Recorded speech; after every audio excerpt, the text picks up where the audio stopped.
DS numéro 3, correction. Pour cet exercice 1, on va calculer C en respectant bien les priorités des opérations. On est bien sur les calculs dans les parenthèses sont prioritaires et dans les parenthèses il y a des priorités. Donc on va d'abord faire en premier à la fois moins 2 fois 4 et à la fois 2 fois 3. On se retrouve deuxième ligne avec C est égal à entre parenthèses moins 8 plus 2 divisé par entre parenthèses 6 plus 1. Ce qui est prioritaire, ce sont les calculs qui sont dans les parenthèses, c'est-à-dire moins 8 plus 2 et à la fois 6 plus 1. On se retrouve donc sur la troisième ligne avec moins 6 divisé par 7. Cette division ne tombe pas juste. Je peux donner une valeur approximative fournie par la calculatrice, moins 0,8571, etc. ou soit laisser sous forme de fraction. Mais ici, comme la question était de donner l'arrondi au centième près de C, et bien du coup, en fait, je vais donner une valeur approximative.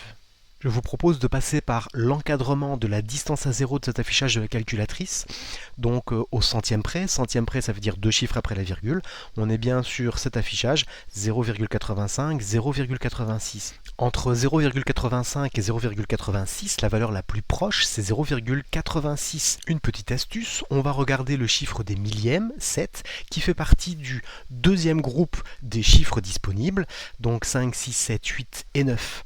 Comme on sait que l'arrondi donc de 0,8571 c'est 0,86, on en déduit que l'arrondi au centième près de C, c'est moins 0,86. Il ne fallait pas oublier d'écrire cette phrase de conclusion.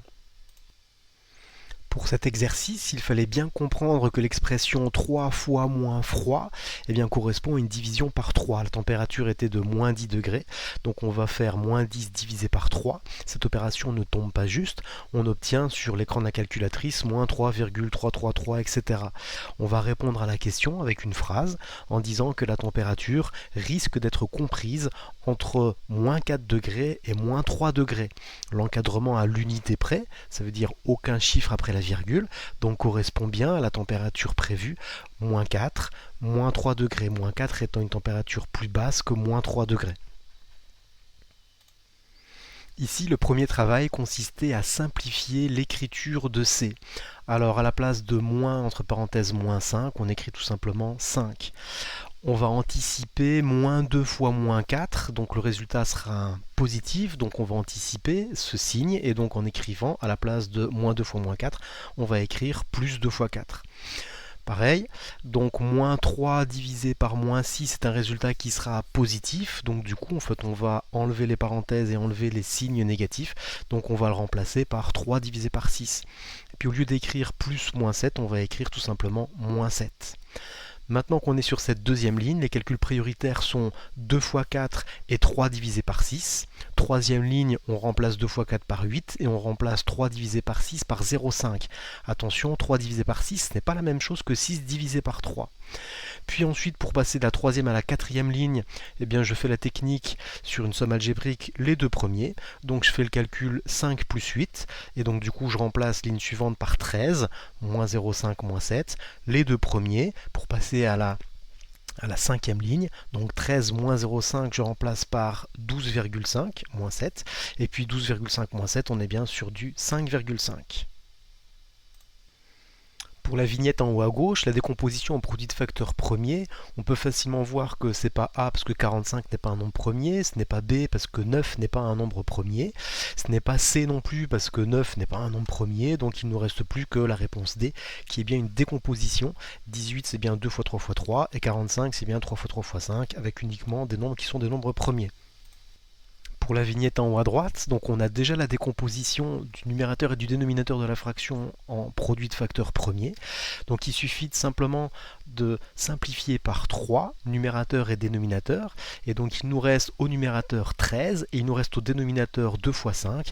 Donc ce qui fait que la fraction simplifiée, c'est bien 13 sur 10. Réponse C attendue. Pour la vignette en bas à gauche, donc si je regarde la réponse, la possibilité B, donc 110 n'est pas divisible par 3, effectivement 1 plus 1 plus 0 en fait ça fait 2 et 2 c'est pas dans la table du 3, donc la réponse B en fait n'est pas possible. 110 est divisible par 2, mais 675 n'est pas divisible par 2, donc la possibilité C en fait était inenvisageable.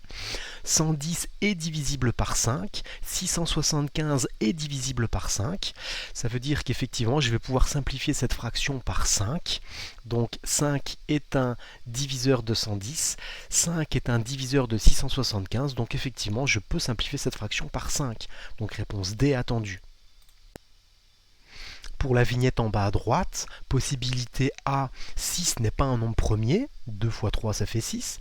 Ensuite, pour la possibilité C, 4 n'est pas un nombre premier, 2 fois 2 ça fait 4. Pour la réponse D, 24 n'est pas un nombre premier, 6 fois 4, 24. Et donc du coup, la seule liste qui ne contient que des nombres premiers, eh bien c'est la réponse B. 5 est un nombre premier, 13 est un nombre premier, 17 est un nombre premier. Pour cette liste des nombres premiers à connaître, voir le cours.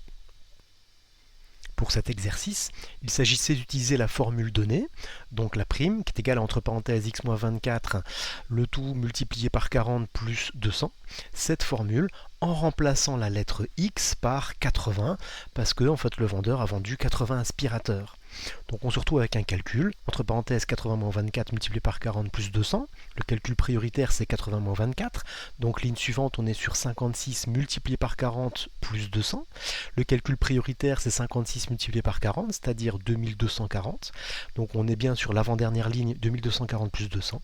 Et ce qui fait que la prime est de 2440. Alors on écrit bien une phrase de conclusion. La prime est de 2440 €, en précisant bien également les unités. Pour cet exercice, il faut bien comprendre que si les prix baissent de 10%, ça veut dire qu'un article qui coûtait 100 €, je le paye 90 €. À partir de là, je construis un tableau, prix avant les soldes en euros, prix soldé en euros.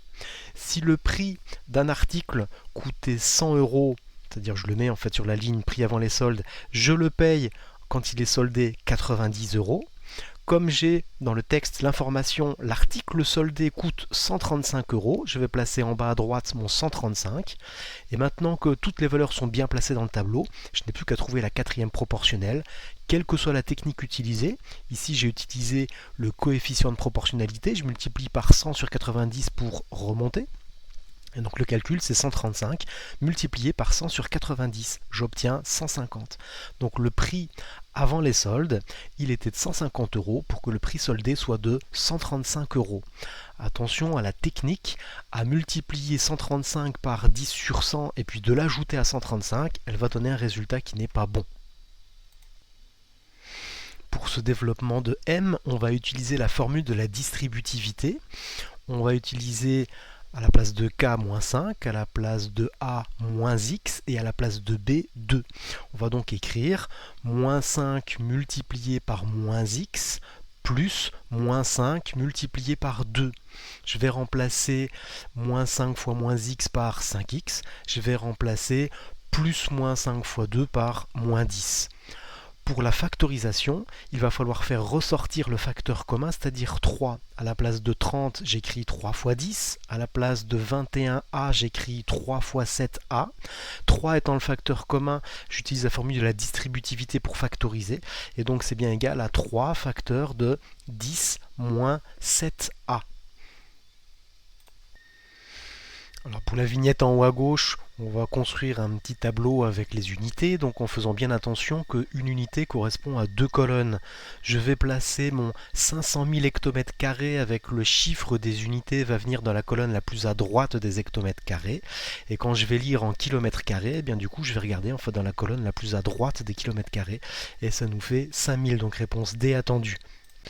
Pour la vignette en haut à droite, donc du coup je vais construire mon petit tableau avec 2 colonnes pour une unité. Je vais mon 7 décamètres carrés mettre le 7, le chiffre des unités, dans la colonne la plus à droite des décamètres carrés.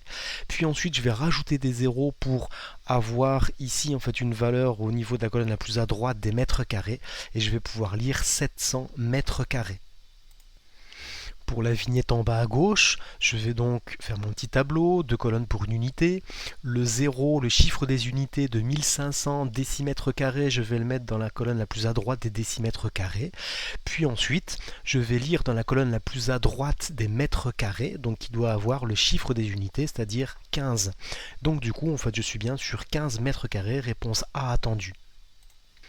Pour la vignette en bas à droite, nous ne sommes plus avec 2 colonnes pour une unité, mais c'est une colonne par unité. Donc grammes, décagrammes, hectogrammes. Donc on est bien sur 6 hectogrammes, 6 vient dans la colonne hectogramme. Et donc je vais rajouter des zéros pour pouvoir lire jusqu'à la colonne des grammes. Donc j'ai bien 600 grammes. C'était la réponse A attendue. Pour cet exercice, il fallait connaître donc la formule pour le volume d'un prisme droit, c'est-à-dire l'aire de la base fois la hauteur, nous l'avions déjà revu. La base est un triangle, donc ça veut dire qu'il faut calculer l'aire du triangle. Pour calculer l'aire du triangle, on fait 3 multiplié par 2 divisé par 2. On est bien sur du 6 divisé par 2, c'est-à-dire 3. Et cette aire du triangle, on va le multiplier par la hauteur, c'est-à-dire 6, pour avoir 18. On fait bien une phrase de conclusion. Le volume de ce prisme droit est de 18 cm3. On fait attention à l'unité, ce sont des centimètres cubes. Pour cet exercice, plusieurs techniques étaient envisageables pour pouvoir comparer moins 11 huitièmes et moins 9 cinquièmes. Celle qui est affichée ici, c'est celle où on met les deux fractions au même dénominateur. Certains parmi vous ont utilisé la calculatrice pour obtenir des valeurs approximatives, des valeurs approchées. C'était tout à fait possible aussi. Alors mon choix était de mettre au même dénominateur, c'est-à-dire je vais multiplier par 5 numérateur et dénominateur pour transformer moins 11 huitièmes en moins 55 sur 40. Je vais multiplier moins 9 cinquièmes, numérateur et dénominateur par 8 pour obtenir moins 72 sur 40. Les deux fractions ont le même dénominateur. Je vais comparer les numérateurs. Moins 55 est plus grand, plus proche de 0 que moins 72. Ça veut dire que moins 55 sur 40 est plus grand que moins 72 sur 40. Et ma conclusion, je reviens à la forme de départ des fractions. Moins 11 huitièmes est bien supérieur à moins 9 cinquièmes.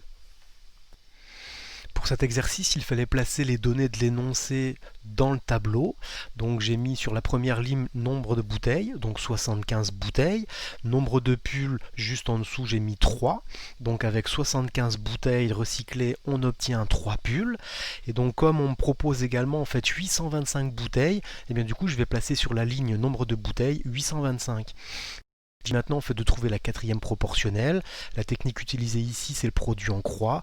J'ai utilisé 825 multiplié par 3 divisé par 75 pour obtenir 33. Une petite phrase de conclusion. Avec 825 bouteilles, on peut fabriquer 33 pulls. Pour cet exercice à prise d'initiative, je vous invite à relire l'énoncé, donc avant de voir la suite de cette correction. Pour bien comprendre le tour d'Éric Antoine, je vais penser à un nombre, par exemple 10. Tripler ce nombre et ajouter 5, donc la première valeur c'est 35. Au nombre de départ, qui est 10, je vais lui ajouter son double. Donc à 10, je vais ajouter le 20, qui est le double de 10, et donc du coup j'obtiens 30. C'est ce qui s'appelle la deuxième valeur. Puis Éric Antoine demande à faire un calcul, la première valeur 35, moins la deuxième valeur 30, et on obtient 5. Et c'est exactement ce qu'il a, lui, écrit par anticipation, en fait, sur un bout de papier. Prenons un autre exemple. Pensez à un nombre, je pense à 4. Tripler ce nombre et ajouter 5. 3 fois 4, 12, plus 5, on est sur du 17. Donc la première valeur d'Éric Antoine, c'est 17. Au nombre de départ, 4, ajoutez-lui son double. Le double de 4, c'est 8. Donc 8 plus 4, on est sur 12. Et donc du coup, cette deuxième valeur, en fait, c'est 12. Et quand Éric Antoine demande de faire la première valeur 17 moins 12, on obtient 5. Exactement comme dans l'exemple précédent. Alors il faut expliquer la généralisation. L'idée générale était d'utiliser le calcul littéral pour montrer que ce tour fonctionne quelle que soit la valeur choisie par le spectateur. Donc pensez à un nombre, on va dire que ce nombre c'est x. Tripler ce nombre et ajouter 5 pour déterminer la première valeur, on va positionner en fait 3x plus 5 comme formule. Ensuite, au nombre de départ, c'est-à-dire x, c'est bien x le nombre de départ, ajoutez-lui son double, donc on va avoir comme formule x, le nombre de départ, plus le double du nombre de départ, c'est-à-dire 2x. C'est cette deuxième valeur. Éric Antoine parle de deuxième valeur. Et donc du coup, cette deuxième valeur, elle peut s'écrire également 3x. Quand Éric Antoine demande au spectateur de faire la première valeur, c'est-à-dire 3x plus 5, moins la deuxième valeur, c'est-à-dire 3x, et bien du coup, en fait, on est bien sur un calcul qu'on va pouvoir simplifier. 3x plus 5 moins 3x, et bien 3x moins 3x, ça fait 0, et donc on se retrouve avec 5. La valeur à écrire sur le papier, c'est 5. Cette valeur ne dépend pas du nombre choisi au départ. Dans notre exemple, nous avons fixé x, mais ce tour fonctionne avec n'importe quelle valeur choisie au départ. Donc on aura toujours sur le petit bout de papier la valeur 5 que le spectateur a pu écrire si les calculs sont bons, bien sûr.